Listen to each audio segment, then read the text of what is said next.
What's up guys, xHOUNDISHx here with this week's reset breakdown for Destiny. So that'll be from December the 27th up until January the 3rd. The Dawning event is still live for one more week inside of Destiny, so if you want to get stuff done, make sure you play this week. Particularly, I would try and get your SRL stuff done if you're worrying about the record book, because that will be only available in private matches, so it will be easier to get that stuff done now. Strike scoring will of course remain. But moving on to the reset stuff, Zavala has his Nightfall and Heroic Strike bounties for the week. So we have earn the gold tier, silver tier and bronze tier medals achieved, and complete Seaver Crisis Heroic Strikes without any member of your fire team dying to earn flawless medals, and both of these will reward you some of the new strike armor pieces right there. And then finally we have the Sunrise bounty for the weekly Nightfall. Earn a gold tier achieved medal in the Nightfall before time expires. This of course gives you the chance at the Icebreaker. The weekly Nightfall strike itself is the new revamped Omnigul strike. We have modifiers of Void Burn,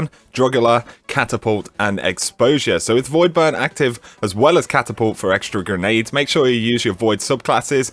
Jugular just means you need to switch your weapons up a little bit or you'll run out of ammo. Of course, Exposure can be a little bit harsh, your shields do not replenish, but nonetheless it should be fairly easy to get through, especially if you take advantage of your Void weapons. The strike-specific loot for this strike is the Grasp of Malak Pulse Rifle and the Omnigul Bond, so if you want either of those, use your skeleton keys this week. The Seaver Crisis Heroic Strikes have modifiers of Solar Burn, Brawler and Ironclad, so make sure to use your Solar subclasses and weapons in particular for a lot of damage. Your melees will do bonus damage. Ironclad means that enemies will be shielded. This can be a little bit annoying, but nonetheless with Solar Burn, these will be pretty easy to get through. You'll get bonus legendary marks and of course a Treasures of the Dawning when you complete your first one of these. The weekly Crucible playlists are Inferno Supremacy and Salvage. Both of these reward you with Radiant Treasures and legendary marks. xHOUNDISHx also has his weekly Crucible bounty for this week, which is for Supremacy, so matches complete, primary kills, kill credits and crests denied. And finally, in the Iron Temple, Tyra's artifacts for the week are the Memory of Timur